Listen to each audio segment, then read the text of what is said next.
Hello! Good evening to everyone.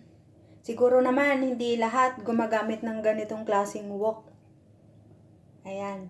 Ang tamang proseso daw ng pag-aalaga nito is wag daw gumamit ng washing detergent. Tsaka gagamitin ito, yung malambot. Ganun lang daw sabi ni amo. Kasi nagda-dry na yung wok.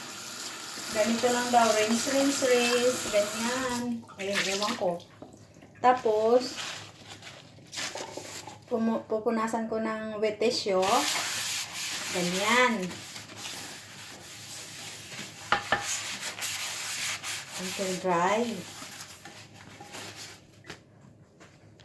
And then, ilalagay ko siya doon. Dito.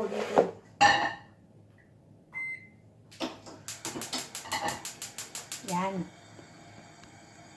Ganyan. Paiinitin ko lang ito para hindi daw pag hindi daw mag-dry yung wok, magiging oily siya. Ewan ko kasi pag nagluluto dito, halimbawa magluluto ako nitong manok.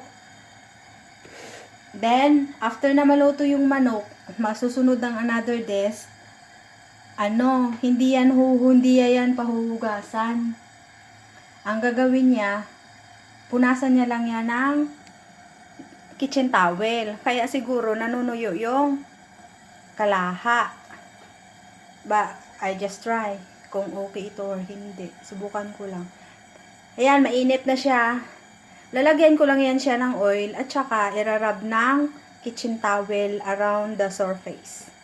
Thank you! Sana makatulong din to sa inyo. Kasi ewan ko kung yan okay naman yung brand niya, made in Italy. Try lang.